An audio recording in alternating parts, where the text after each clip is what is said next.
these actors' true motivation for leaving MASH. MASH was a huge smash, winning people over with its unique blend of drama and comedy. Behind the scenes, however, things weren't always easy. Several of the main actors who appeared to be permanent cast members abruptly left the show. Why did they abandon a series that was so successful? We'll find out today the true causes of their exits and how these choices affected both the show and their careers. Prepare to explore the unseen tales of the performers who left MASH and the reasons behind their decisions. MASH. The popular comedy-drama television series MASH ran from 1972 to 1983. It centers on the 4077th Mobile Army Surgical Hospital staff and is set during the Korean War. These medical professionals, doctors, nurses, and support personnel put forth endless effort to treat injured soldiers. Audiences were enthralled by the show's distinct blend of humor and serious moments, which made it a timeless classic. Alan Alda's character, Captain Benjamin Hawkeye Pierce, is the protagonist of MASH. With a keen sense of humor, Hawkeye is a skilled surgeon. Major Frank Burns, Houlihan, Major Margaret Hotlips, John McIntyre, and Captain Trapper are additional important figures. Corporal Radar O'Reilly, Lieutenant Colonel Henry Blake, and subsequently Colonel Sherman T. Potter are all featured on the show. The first season portrays the characters and their day-to-day hardships in a conflict zone. The tone alternates between serious and humorous periods, and the doctors frequently use humor to deal with the atrocities of war. Medical crises, personal tragedies, and humorous moments are all mixed together in each episode. Characters in the second season are given additional nuance. Hawkeye and Trapper are still defying authority and playing practical jokes. Frequently, Major Burns and Major Houlihan attempt to enforce military discipline, causing conflict. Laughter and the harsh realities of battle are balanced in the show. MASH begins to address more important topics by the third season. The morality of war, the effects of violence, and the human cost of fighting are among the subjects covered in episodes. A startling turn occurs at the end of the season. As an example of the unpredictable nature of war, Lieutenant Colonel Henry Blake is murdered when his plane is shot down. New modifications are made in the fourth season. After Trapper departs, Captain B.J. Honeycutt becomes a member of the team. Blake is replaced by Colonel Potter as the commanding officer. Potter is an experienced and astute leader who immediately wins the respect of the employees. The main focus of this season is on how the characters continue to work while adjusting to these changes. Major Charles Emerson Winchester III makes his debut as a surgeon in the fifth season. Because of his competence and haughtiness, the group dynamic has changed. As it delves into the characters' personal and professional lives, the show keeps fusing humor with weighty subjects. This equilibrium is maintained throughout seasons 6 through 8. The characters get closer while overcoming new obstacles. Their personal challenges and backstories are explored in the episodes. The effect of the battle on their mental health starts to come up frequently. The inconsistencies and ridiculousness of military life are also highlighted in the program. Characters become more introspective in seasons 9 and 10. They begin to consider life after the conflict. The toll of years spent in a combat zone is reflected in the show's growing melancholy tone. Introspection and personal development occur, and relationships get deeper. The series concludes with its 11th and last season. As the conflict draws to a close, the characters get ready to return home. The 2.5-hour special Goodbye, Farewell, and Amen is the last episode. It depicts the 4077th's personnel bidding farewell at the conclusion of the Korean War. The poignant farewells of each character emphasize the relationships they have built. During its tenure, MASH received accolades for its acting, writing, and capacity to use humor to tackle weighty subjects. The program is still a classic and has received multiple honors. It is renowned for both its careful examination of the human side of war and its distinctive fusion of comedy and drama. MASH accomplished something amazing. Although it was specific to its era, it is still applicable now. A large portion of the American public found resonance in the ridiculousness of saving lives just to send men back into combat, particularly as the series premiere coincided with the Vietnam War. This enduring feature has made guaranteed that fresh generations of viewers will continue to enjoy MASH. Even though the show was popular at the time, some actors actually quit for a variety of reasons. On November 14, 1927, Edgar McLean Stevenson Jr., better known by his professional name, McLean Stevenson, was born in Normal, Illinois. Although his family had a long history in medicine and politics, Stevenson forged his own path. His cousin, Adlai Stevenson II, was a presidential candidate, and his father worked as a cardiologist. McLean's early years were characterized by a strong intellectual influence and a drive for renowned employment, but his goals were different. Stevenson's secondary school education was at Lake Forest Academy. His brief tenure in the U.S. Navy was consistent with his family's history of public service. His passion, though, was elsewhere. Following his service, he attended Northwestern University and earned a degree in theater arts. He joined the Phi Gamma Delta fraternity while still in college, a relationship that would later be important to his early career. Stevenson had a degree in theater, but his journey to the stage was not an easy one. In addition to selling insurance, he served as a press secretary for his cousin Adlai's presidential campaign, among other positions. These occupations, despite having nothing to do with acting, gave him a wide range of skills and a distinct viewpoint that he would later use to his performances. Before entering the entertainment industry, McLean Stevenson worked as a radio host in Dallas. He became a local favorite right away thanks to his sweet voice and captivating charm. His writing abilities, however, were what initially attracted national notice. He relocated to New York City in the early 1960s and started writing for The Tonight Show starring Johnny Carson. This job was a big change of pace, introducing him to powerful people in the TV business. Stevenson made a slow shift to acting. His relative, who saw his ability for performance, advised him to take acting more seriously.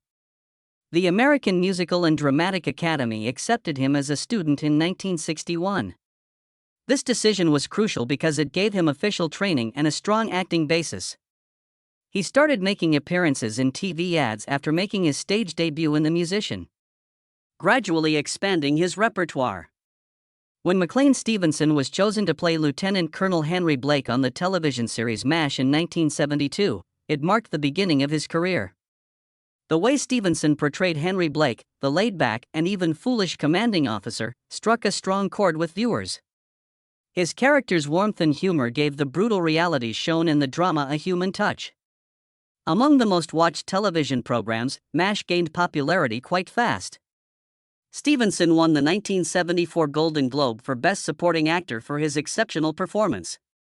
He became well known due to his portrayal of Henry Blake, which was adored by both reviewers and fans. Stevenson left MASH after the third season in 1975, despite the popularity of the program and his own praise. There were several reasons for his leaving. Stevenson's main complaint was that his character was not used enough. He wanted parts that would allow him to show off his skills more thoroughly because he felt he had more to contribute. He was also irritated by the growing attention being paid to Alan Alda and Loretta Swit's roles. Stevenson wanted to avoid being a member of an ensemble cast and instead look for roles where he could be the main star. Stevenson's departure from MASH left a lasting impression. Henry Blake, his character, was released from the Army in the third season's last episode and headed back home. The terrible news of Henry Blake's death and the downing of his plane marked the conclusion of the episode. Amidst the show's humorous features, this sudden and sad turn was one of the most poignant moments in television history, bringing to light the harsh realities of war. It was revolutionary to decide to eliminate Henry Blake's character. Television programs at the time rarely dealt so openly with the deadly effects of war. The series and its viewers were impacted by Stevenson's exit. McLean Stevenson tried to make the most of his newfound notoriety after leaving MASH. He appeared in a number of TV series in an attempt to duplicate his previous level of success. In 1976, he made his stage debut as Mac Ferguson in The McLean Stevenson Show. The show was canceled after just one season because it failed to connect with viewers, despite the high expectations. Stevenson was unfazed and kept aiming for prominent parts. He starred in Hello, Larry, a 1979 spin-off of the hit television program Different Strokes. Stevenson portrayed a single father and radio talk show host named Larry Alder. Unfortunately, after 2 seasons, Hello Larry was cancelled because it did not achieve the same level of success as MASH. In the late 1970s and early 1980s, Stevenson starred in a number of television shows and motion pictures. He starred in the science fiction comedy film The Cat from Outer Space in 1978 and had cameos on television shows like The Love Boat and The Golden Girls. Notwithstanding his efforts, none of these endeavors were as well received or well liked as MASH. Even though his projects did not have the same degree of success, McLean Stevenson was still a well-known figure on television in his later years. He started appearing on the game show Match Game on a regular basis, and went on to appear as a guest star on other shows. Both game programs and chat shows loved him for his charm and sharp wit. Stevenson had his share of highs and lows in his personal life. He had 3 children from his 3 previous marriages. 1957 to 1960 was the length of his first marriage to Polly Ann Gordon. He wed Louise Herbert in 1969, but the two parted ways in 1971. In 1980, he wed Ginny Fosdick for the third and last time, and they stayed together until his passing. At the age of 68, McLean Stevenson died of a heart attack on February 15, 1996. The entertainment industry lost a great deal with his passing. Stevenson is best known for playing Henry Blake, a figure who made a lasting impression on television history and who reflects on his choice to leave MASH. It may not have been the best career choice, Stevenson admitted. He subsequently said, "I made the mistake of thinking that people were enamored with McLean Stevenson when, in reality, they were enamored with Henry Blake. Therefore, if you perform on the McLean Stevenson show, no one will be interested." After years of trying to find the same level of success he had experienced on MASH, he came to this realization. Despite the difficulties he encountered after MASH, Stevenson made a substantial contribution to television. He added warmth, humor, and humanity to the show with his portrayal of Henry Blake, and his exit left viewers with one of the most memorable TV moments ever. Stevenson's career serves as a reminder of the entertainment industry's intricacies and unpredictabilities. Trapper John McIntyre, Wayne Rogers. On April 7, 1933, in Birmingham, Alabama, Wayne Rogers was born William Wayne McMillan Rogers III. Rogers' early years were characterized by his academic aspirations and a strong interest in a variety of activities, despite coming from a modest family. While he was a student at Ramsey High School, his future was shaped by his extracurricular and academic pursuits. Rogers attended Princeton University, an Ivy League university, after high school and earned a degree in history there in 1954. Rogers belonged to the Triangle Club while he was attending Princeton, a group of actors who performed musical comedies. Even though he didn't pursue acting right away, this experience probably contributed to his interest in the art form. Rogers joined the United States military after graduating. Naval. During his formative years in the Navy, Rogers served as a navigator aboard the store ship USS Denebola. His interest in performance started to grow during his time in the military. During this time, he also showed that he was capable of committing to demanding and orderly settings, which would later be beneficial to his acting career. Following his service, Rogers made the decision to take acting seriously. Sanford Meisner, a well-known acting coach, taught him at the local Playhouse School of the Theater in New York City. His acting abilities had a strong basis thanks to this training. But the first few years of his career were difficult. Rogers worked at a number of odd occupations. While trying out for jobs, he supported himself by working as a lifeguard, driving a taxi, and serving at tables. Rogers had minor parts in films and television during his early career. His first on-screen appearances were in the 1959 television series Search for Tomorrow and the film Odds Against Tomorrow. Even with these initial jobs, his career did not take off right away. Throughout the early 1960s, he continued to play minor roles in a variety of TV series and motion pictures. The role of Captain Trapper John McIntyre in the television series MASH in 1972 was Wayne Rogers' big break. The show's main character, Captain Benjamin Hawkeye Pierce, Alan Alda, had a thoracic surgeon named Rogers as his best friend and antagonist. MASH was a comedy and drama that became an enormous hit very fast. Audiences and critics alike praised Rogers' performance as Trapper John. His charisma, wit, and strong moral compass were well-known traits. A major factor in the popularity of the show was the chemistry between Rogers and Alda. The show became a cherished television mainstay because of the duo's interactions, which added depth and humor. After MASH's third season in 1975, Wayne Rogers made the decision to depart the show despite its popularity. The main reason for his leaving was a disagreement over creativity. Rogers thought Alda's Hawkeye was eclipsing his character. He felt that Trapper John was shifting from being the main character to more of a supporting one, which was not how he wanted his role to develop. Trapper John's lack of character development was another problem for Rogers. His demands for more substantive plots and equal treatment with Alda's character were rejected by the producers. In the end, this argument caused him to decide to quit the show. Fans of the program were sad to see him go, and his departure was important. Wayne Rogers continued to work in films and television after leaving MASH.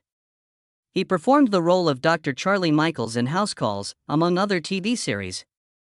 He was nominated for a Golden Globe for this role, which also showcased his acting range. In addition, Rogers starred in City of Angels and cameos in a number of other films and television shows. His portrayal of civil rights leader Morris D. in the television film Ghosts of Mississippi stands out as one such instance. Rogers' reputation as a gifted actor was further cemented by this portrayal, which demonstrated his capacity for more somber and dramatic roles. Wayne Rogers was a prosperous investor and businessman in addition to his acting career. He first became interested in finance while he was on MASH. And he finally oversaw his own investment account. Rogers gained recognition for his skill in finance and was dubbed the Wizard for it. He frequently gave his thoughts on stocks and the stock market as a financial commentator on the Fox News Channel program Cashin. Rogers' achievements in the financial industry demonstrated his brilliance and versatility. The depth and diversity of Wayne Rogers' personal life matched that of his career. He had 2 husbands. He married actress Mitzi McWhorter for the first time in 1960. William Rogers IV, a son, and Laura Rogers, a daughter, were born to the marriage. Despite being officially divorced in 1983, they had been living apart for a number of years before that. Rogers and Amy Hirsch were married in 1988. He remained married until his passing. Actress Melinda Nott and Rogers were also said to have had a son named Luigi Calabrese. Wayne Rogers died on December 31, 2015, following complications resulting from pneumonia. He was 82 years old. His passing signaled the end of an incredible career spanning more than 50 years. Rogers was regarded as a gifted actor and astute businessman, and he left behind a legacy of unforgettable performances. Major Frank Burns and Larry Linville. Actor Larry Linville was born in Ojai, California, on September 29, 1939. He is well remembered for playing Major Frank Burns in the classic television series MASH. El Camino High School was attended by Linville, who was raised in Sacramento, California. Although his early years suggested a bright career in show business, his love of acting didn't really blossom until much later. He started his studies in aeronautical engineering at the University of Colorado after graduating from high school. But Linville's passion quickly turned to the theatrical arts, and he applied to the esteemed Royal Academy of Dramatic Art, or RADA, in London. As one of just 3 Americans to be awarded a scholarship, he was thrilled to be accepted. Linville developed his acting abilities at RADA by immersing himself in a demanding program that prioritized classical instruction. This basis would play a pivotal role in molding his future profession. Following his academic pursuits, Linville came back to the U.S. and started his career as a theatrical actor. Early in his career, Linville appeared in a number of stage shows and television guest spots. In Abington, Virginia, he appeared with the Barter Theater, which was founded by Robert Hufford Porterfield. Through this encounter, Linville was able to hone his technique and get essential stage experience. Linville began to gain notoriety in television in the late 1960s and early 1970s. He made appearances in a number of well-known programs of the time, including as Room 222, Bonanza, and the FBI. These parts contributed to Linville's reputation as a versatile actor who can play a range of roles. But his major break came in 1972 when he was featured in the television series MASH as Major Frank Burns. The success of MASH was greatly influenced by Larry Linville's portrayal of Major Frank Burns. A clumsy, conceited, and slightly paranoid surgeon, Frank Burns acted as a counterpoint to Hawkeye Pierce, Trapper John McIntyre, and eventually BJ. The Honeycut. The performance of Linville gave the concert a unique blend of tension and humor, making the character of Frank Burns unforgettable. Colleagues would frequently make practical jokes and verbal jabs at Frank Burns. Linville was a notable character on the program because of his ability to capture Frank's fears and inadequacy. Despite the shortcomings of his character, Linville gave Frank Burns some depth by highlighting his weaknesses and giving his character more facets. Even though he was popular on the program and MASH was successful, Larry Linville left after the 5th season in 1977. A number of reasons led him to depart. Linville felt his character had become too one-dimensional, which was a major contributing factor. The primary purpose of Frank Burns was comedic relief, and he was frequently presented negatively. Linville desired to look into other positions and prospects that would enable him to demonstrate his acting versatility. Although it was a risky choice, Linville felt that leaving a popular program like MASH was essential to his development as an actor. He stated his wish to avoid being stereotyped as the clumsy surgeon and instead pursue more varied and difficult parts. His career underwent a sea change as a result of this choice, which opened up new opportunities. Linville continued to work in films and television after leaving MASH. Linville maintained his reputation as a respected character actor throughout his career, while never achieving the same degree of fame as he did in the role of Major Burns. He had appearances on Murder, She Wrote, Fantasy Island, and The Love Boat. Linville was able to demonstrate his flexibility and demonstrate that he was more than simply Frank Burns in these roles.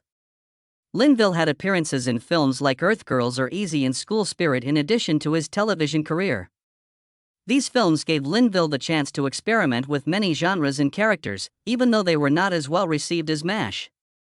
Even while being typecast presented difficulties, Linville persisted in finding employment and was committed to his art. Larry Linville had multiple marriages during his personal life. His daughter, Kelly, was born to his first marriage to Kate Gear. Deborah Gaiden, Melissa Gallant, Susan Hagen, and Vanna Tribby were his subsequent spouses. Linville's marriages were a reflection of his complicated and even tumultuous private life. The legacy of Larry Linville is still significant in television history, especially his portrayal of Major Frank Burns. One of the biggest indicators of his acting prowess is his ability to portray a character who is extremely flawed and frequently unlikable while still retaining a sense of humor.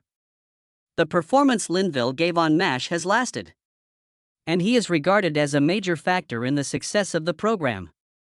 Linville's portrayal of Frank Burns is still praised, even though he left MASH to avoid being stereotyped.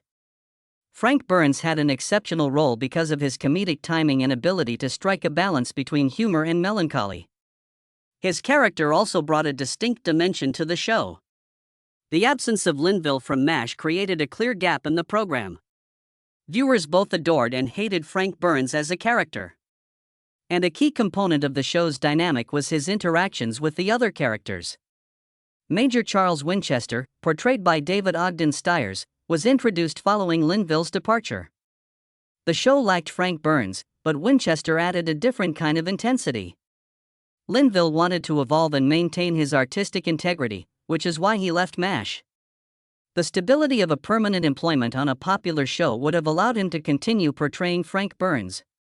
But he decided to take a chance and look for other chances. Linville's commitment to his art and his readiness to push himself as an actor are demonstrated by this decision. Even as his health problems worsened, Linville continued to work in film and television in his latter years. He was dedicated to his career and kept taking on roles until he was unable to work any longer, even though his health was deteriorating. Linville's fight with cancer was a challenging time. But with the same tenacity that had defined his career, he confronted it. On April 10, 2000, Larry Linville died of pneumonia-related complications after undergoing cancer surgery. His age was 60. The entertainment world suffered a great loss with his passing, and his fans and co-workers lamented the loss of a gifted and committed performer. Corporal Walter Radar O'Reilly, Gary Berghoff, Gary Rich Berghoff was born in Bristol, Connecticut, on May 24, 1943.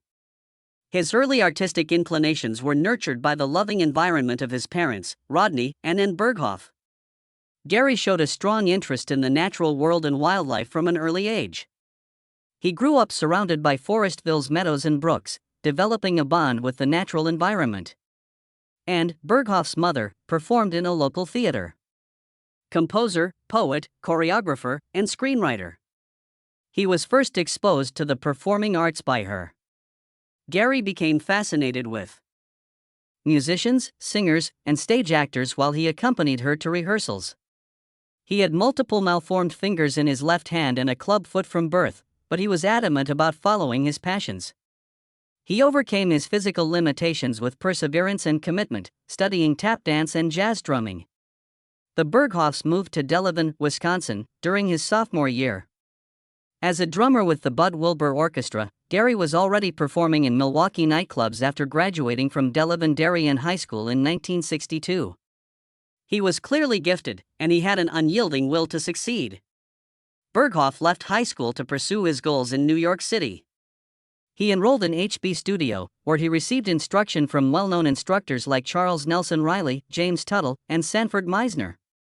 He performed in jazz clubs with his band, the We Three, and worked at Saks Fifth Avenue to support himself. Berghoff's early career was defined by his performances in several theater shows. Notable plays that he appeared in included Bells Are Ringing, The Sound of Music, Finian's Rainbow, Babes in Arms, Tea and Sympathy, and Look Homeward, Angel. On March 7, 1967, he had his big break by playing Charlie Brown in the musical comedy You're a Good Man, Charlie Brown. Berghoff's reputation as a gifted actor was cemented by the show, which ran for more than 1,500 performances in New York and Los Angeles. When director Robert Altman saw Berghoff's portrayal of Charlie Brown in 1970, his life changed. For his next movie, MASH, Altman offered him a screen test. Berghoff's career would be defined by his role as Corporal Walter Eugene Radar O'Reilly. After the movie's success, Larry Gelbart and 20th Century Fox turned MASH into a television show. When the series debuted on CBS in 1972, Berghoff was the only original movie star asked to return. Among the most adored characters on television was Radar O'Reilly, the naive and perceptive business clerk. Berghoff became a fan favorite because of his portrayal of Radar, which was lauded for its charm and relatability. Berghoff encountered both personal and professional difficulties despite MASH's success and the love of its supporters. His family life was negatively impacted by the rigorous shooting schedule. In 1971, he married Janet Gale, and in 1975, their daughter Gina was born. But their marriage was strained by the demands of celebrity and the long hours on set. His marriage had already ended in divorce by 1979, when he made the decision to leave MASH. Berghoff sought comfort and a new beginning by moving back to his childhood home with his daughter, who was 4 years old. One of the most important moments in television history was when Berghoff left MASH. He opted to leave the show after its 7th season, claiming exhaustion and a desire to spend more time with his family. It was challenging for him to be involved in his children's life because of the series' rigorous shooting schedule. Berghoff also believed that he had developed his character to the fullest extent possible and desired to pursue other possibilities. His desire to find fulfillment and balance apart from the demands of a popular television program was the driving force behind his choice. His departure was handled carefully by the producers, who did not take his choice lightly. In his last show, Radar was given a heartfelt farewell. After his uncle passed away, he decided to go back home and manage the family farm, giving his character's journey a satisfying resolution. Goodbye Radar, the final episode of the 7th season, was originally intended to be Radar's goodbye.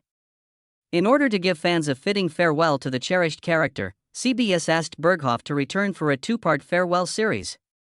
Berghoff's dedication to striking a balance between his personal and professional well-being was demonstrated by his tearful departure.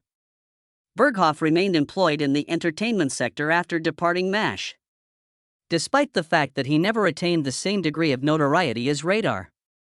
Among the television programs he starred in were Tales of the Unexpected, The Love Boat, and Fantasy Island. A number of game shows, including Hollywood Squares, Match Game, and Tattletales, featured him as well. In spite of his continuous television appearances, he was unable to land a part that had the same profound impact on viewers as Radar O'Reilly. Berghoff played Radar again in the 1984 MASH spin-offs Walter and After MASH. Berghoff gradually turned his attention to other endeavors as a result of these shows' lack of popularity compared to the initial series. His passion for wildlife and the natural world inspired him to host the pets part of the family PBS show. In 1999, sharing with the audience his love of animals. The skills of Gary Berghoff were not limited to acting. He was a skilled jazz drummer who spent the rest of his life honing his craft. He turned his passion for the natural world into paintings and became a successful wildlife artist. His artistic pursuits gave him a new sense of fulfillment, and his work was favorably accepted. Berghoff pursued artistic endeavors and also worked as a songwriter and inventor. He continued to be involved in regional theater, appearing in performances around the United States and Canada, and his inventiveness and imagination were visible in every facet of his life. He performed Neil Simon's Last of the Red Hot Lovers in 120 theaters during the 1999-2000 tour. An intimate insight at Berghoff's life and career can be found in his autobiography, To Mash and Back, My Life in Poems and Songs. The book's distinctive format, which blended poetry, lyrics, and prose, captured his complex personality and his journey through the highs and lows of show business. Berghoff experienced both successes and setbacks in his personal life. His first marriage to Janet Gale ended in 1979, and he later married Elizabeth Bostrom in 1985. Despite having 2 sons together, they also had marital problems. Berghoff's strong religious convictions caused a wedge between them, and in 2005 they got divorced. Berghoff continued to concentrate on his spiritual development and personal progress when Elizabeth and their kids relocated to California. Berghoff never wavered in his commitment to his family in spite of the difficulties. He demonstrated his dedication to putting his personal goals ahead of his career accomplishments by quitting MASH at the height of its popularity. Many fans who respected his bravery and moral character found resonance in this decision. The way that Gary Berghoff portrayed Radar O'Reilly is still a major aspect of television history. Both fans and reviewers continue to praise his contributions to MASH, and his work has had an impact on the entertainment sector. His choice to depart from MASH showed how important it is to balance work and personal life, a lesson that audiences still find compelling. Berghoff's path from his early years in Forestville to his service on MASH and beyond demonstrates his devotion to his principles and his passion for his work.